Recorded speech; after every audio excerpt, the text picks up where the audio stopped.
Welcome back, everyone, to the podcast, The Couch Therapists, an initiative by Aham Center for Therapy. And we are your couch therapists, Richa and Miss Ishwari, and we dig deeper into all things psychology and mental health. Today marks our second episode, and we're going to talk about something really fascinating, that why are therapists so insistent about sleep, nutrition, and exercise inconsistent with psychotherapy. So, taking on a holistic approach to psychotherapy, we're going to understand the relation between the mind and the body and the effects of these things on psychotherapy. So, a very warm welcome to Ishwari ma'am. Hi Richa. Thank you. I am so looking forward to talking about this with you today. Absolutely, me too. Let's get right into it, and I'm so thrilled to understand this connection. Why are therapists so insistent about clients getting enough sleep? What is the connection between sleep and mental health? Well, I think that the sleep factor is a God-given gift to all humankind, because when you sleep, your brain actually gets a reboot button. It gets some time to recharge, re-energize itself. And if you think about it, the only reason why we sleep or we need sleep so much is so that our brain can make sense of the experiences that we have had in a day. Research actually shows that when we sleep, two centers of our brain which are operational in the short-term memory and the long-term memory that we have. So short-term memory is something that stays in our memory system for a shorter period of time, versus a long-term memory is something that is years and years of our memories, things that range back to our childhoods. So when you sleep, your parts, the contingent parts of these short-term and long-term memories actually get time to process all of it. And when participants were actually made to sleep in a machine, and researchers could see their brains while they were asleep, they could actually see that it was almost as if these two parts were talking with each other, and that was just a very fascinating discovery for all of the field of psychology. A second perspective on this is also that whenever we sleep, our brain actually gets some time to flush out all the toxins that have been built during the day. And a failure to do so actually has been linked. Now, of course, it cannot be said that because this happens, that happens, but it has been linked and correlated with the development of plaques or beta amyloid blocks on your brain circuits, which then ultimately contribute to dementia or Alzheimer-like conditions. So overall, therapists, or at least I, stress on sleep so much is because it is your body's natural mechanism to get rid of unwanted things and to give you a fresh start the next day.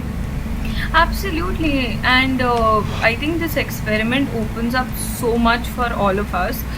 So thank you so much for sharing that with me. What I would also like to highlight here, summarizing what you just said, is that sleep isn't just a luxury. It's like a basic necessity for our overall Absolutely. well-being. So I totally agree to that. Amazing. So my next question is a very important one, that, and even I would like to know that personally, is that how does nutrition impact mental health? It is very important. A lot of therapists say that eat well to stay well.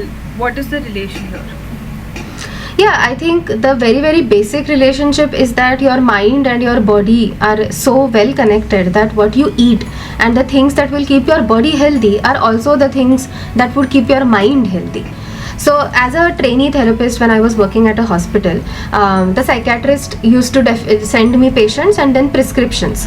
So when I took a look at those prescriptions, in addition to the mental health medicines, I could also see that the psychiatrist had prescribed vitamin D3 tablets to this client. And then that's when I had gotten really curious about this, that what is the role of micronutrients, what is the role of the overall diet that we are consuming in supporting, sustaining and helping mental health.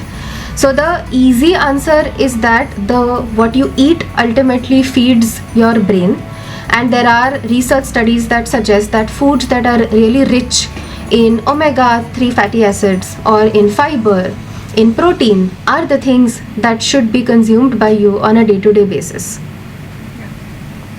Oh, absolutely. And I personally feel that, a meal if I've had dinner outside one Mhm. night, and the next morning usually is a little lethargic for me.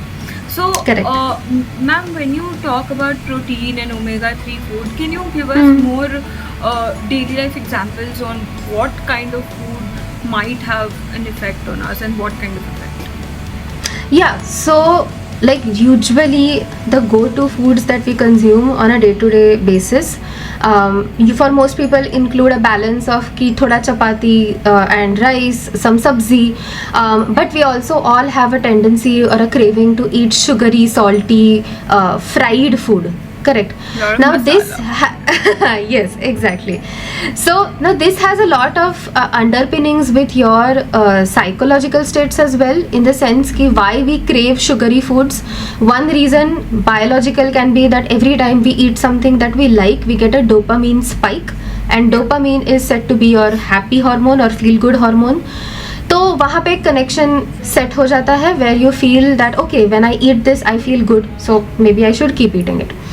But the problem here is that you develop an unhealthy dependence on those foodstuffs, and sugary fried food is also seen to contribute to bad physical conditions. So we all know that excessive consumption of oil, excessive consumption of sugar and salt are linked to things like hypertension and cardiovascular diseases. And on an indirect level, if your body is not doing fine, if your body is reeling from the effects of consistent consumption of junk food, then it is obvious that mentally also you're not going to feel great.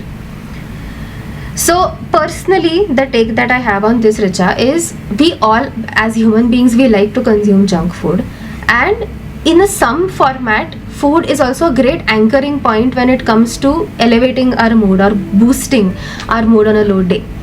So I don't mean to say in all of this that you should completely do without junk food or you should just scrap it out. That's not even realistic really.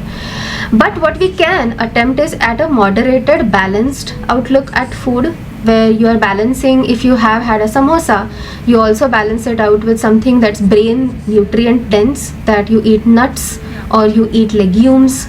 You eat whole foods, which means that you don't go for maida related foods, but stick to whole wheat or whole bajra, whole jowar foods.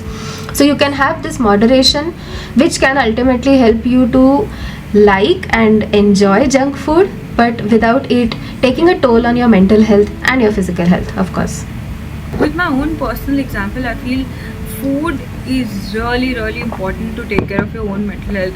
There was this period where I had really low levels of vitamin B12 and D3, and I felt on the edge, Right. and there were unusual crying spells at that time. And while just having a balanced diet completely does not replace therapy, Yeah. it does put you in a better position to process psychotherapy. Correct. So I feel this is really important. Awesome. So let's move on to the next segment, ma'am, where I would want to. I know you to be a fitness enthusiast Yes. personally, and I would love for you to tell all of our listeners how is exercise related to mental health. Oh my god, this is my most favorite question in this whole podcast, and I will really have to reel it in to keep it short, because I can talk about exercise and mental health for all day. So the Let's go. so the very first thing that I will say is that exercise is linked to the production and secretion of so many happy hormones in your brain and your body. And to give a few examples, endorphins are one of them, dopamine and serotonin is another, and that's all related with feeling fresh, feeling rejuvenated. When you exercise, a lot of blood rushes in your entire body, so blood flow improves, so you definitely feel more energetic to do whatever you have planned post the exercise regimen. So that's one benefit of it.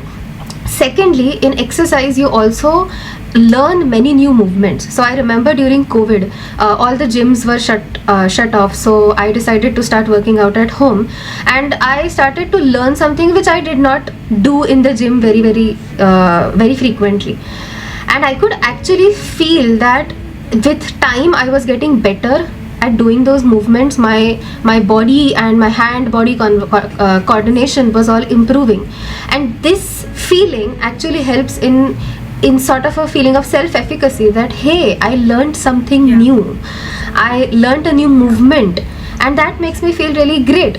So that's the second benefit of exercise, that you get a chance to form newer brain connections. So essentially, whenever I'm learning a new form of deadlift, or when I'm learning a new form of an exercise, there are newer connections that are forming in those parts of my brain. And that is overall a great news for your brain, because the stronger the connections, the stronger the brain health. So that's the second benefit. And finally, I would say that again, like in terms of food, when you exercise, you also reduce your chances of developing lifelong diseases and disorders. And whenever a person gets diagnosed with, let's say, hypertension or sugar, it definitely takes a toll on their mental health as well, because it's a shock to the system. So exercise indirectly also helps in keeping the body healthy and safe, thereby keeping the mind healthier and safe as well. So in therapy, we often recommend that the clients who come in have some sort of a physical activity, at least for 15 to 20 minutes per day. And the beauty of it is that it does not just have to be physical exercise, like you have to go to the gym and lift heavy dumbbells. It can also be simple things, that you go out for a walk, or you take up dance lessons. Yeah. So Richa, let me ask you this: what exercise forms have you tried out in your life so far, and is there a particular exercise form that you really like? Oh, I love dancing. Oh, nice. I feel it gets really easy with all those Bollywood musics that we dance on Ganpati mandals usually. Yeah. Is when you actually dance and exercise together in that space. I think it's called Zumba. Yes, correct. That is one of my favorite forms to work with. And also, ma'am, I had this question. Usually, when everybody says that after exercising you feel fresh, you feel energetic, I always had this question that, but there's so much body pain, you get so tired after this, how do we feel energetic? So I only know this after I've actually started to exercise daily. Correct. Is that even if there's body pain for a few days, because the body started to open up and the muscles are Correct. starting to opening up, Correct. you do feel energetic because of the blood flow, Yes. and also of the breakdown of the fats and all that Right. biology things. But I assure you, as all the listeners, whoever doesn't exercise as much as you think that this is going to make you feel tired, it does make you feel energetic Yeah. at the end of the Yeah. process. So Of course. I'll just say one thing: try it out. Yeah, obviously. And I mean, with exercise, there are also these additional benefits where you start feeling fitter. You start liking the way that you're looking, and these are other things that can be indirect reinforcers so that you exercise. So definitely should not be the only reason why you're exercising, to look pretty or to look thin. But nobody said that those cannot be the additional benefits that you take out from the process, right? And in fact, I have had experiences where before exercising, I have also felt a lot of brain fog. So at the end of a day where I've worked a lot, I feel that my brain is literally slowing down because of all the work. But after exercising, it's almost like a fog has just been lifted from my mind, and this has been my experience multiple times on multiple days. So I will be the biggest supporter for exercise as long as I live, honestly. 100%. And I think that's truly inspiring, because the concept where you said that the neurons and the brain network starts to build up, it's a scientific concept of neuroplasticity. Exactly. Yeah. Where you're able to, exactly, when it's said that your brain stops developing after 5 years of age, only with exercise is that your neurons can actually grow and the network can grow, and hence the brain can grow in terms of working faster and better. So yes, all in for it. Great. Alright, so now I know I only talked about these three elements in the beginning, but I have a surprise element that I want to talk Okay. about. Ma'am, I see you cycling a lot in the nature and spending a lot of time in nature. So why don't you tell me how nature affects mental health and how spending time in nature changes things. Wow, okay. So let me answer that with this phenomenon called the awe effect.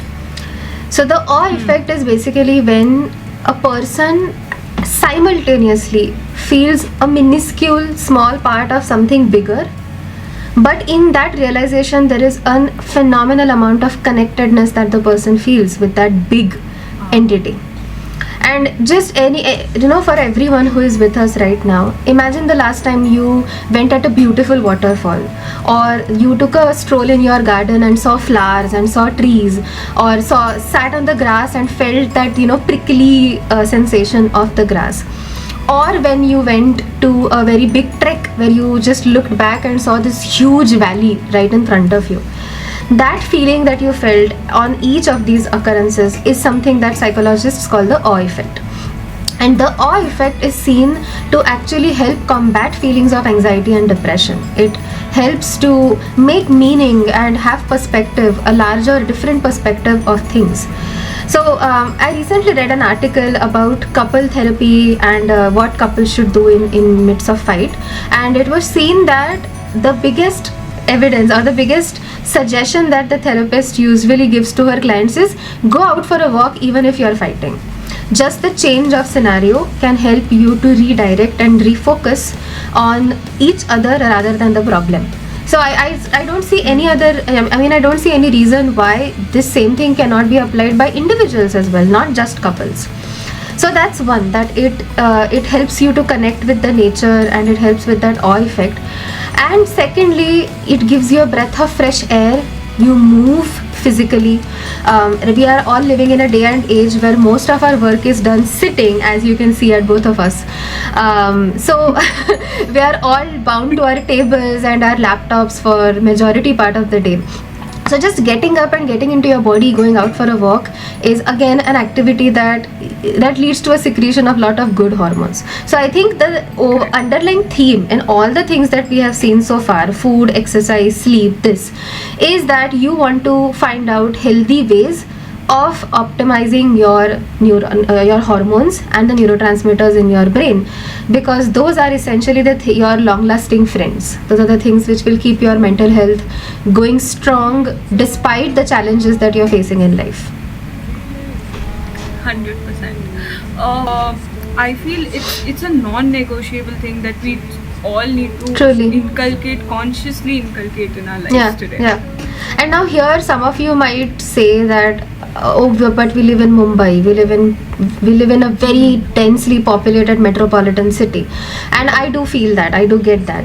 So in a situation like this, then you can simply being a part of the nature can just simply also be you standing in the window and focusing on the colors that you can see in front of you. So the skyline, or if there are trees or there are shrubberies that you can see here and there, just concentrating on those things have also seen to have better effects than just sitting in the room and having just that tunnel vision of your laptop or a device that you are on. 100%. And if there are no gardens around, there's always an option of going on small treks over the weekends, or however it's convenient for you. There's no one single rule that we all need to follow. Correct. Yes, true. Alright, so since we are nearing the end, I have this really important thing to talk about before we end this conversation, is that, ma'am, I need you to tell me how, since even though all of these 4 things are very, very important, how are these not a replacement for therapy? Oh, like, good one.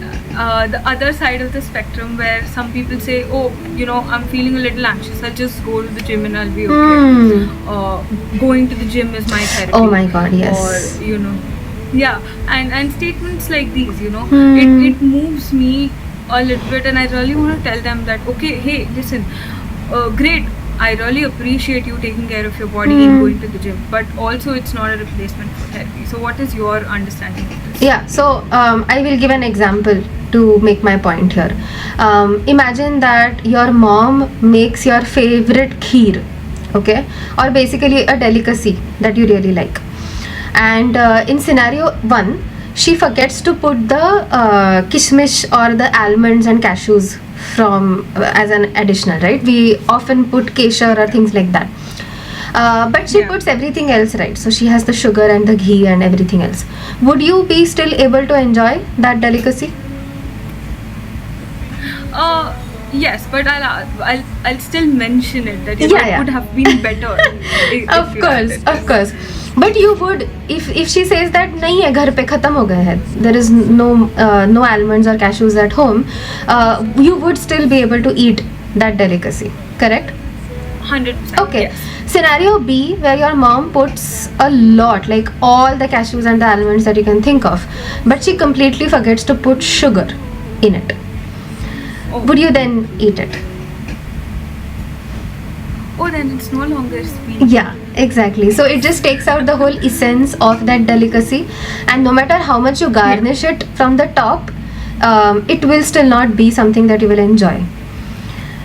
Now, just replace the cashews with these activities that we just discussed today, and replace sugar with therapy, and you will ultimately even very very quickly see the point that I'm trying to make here, that things that support your mental health cannot replace therapy, simply because those are the things that support your mental health.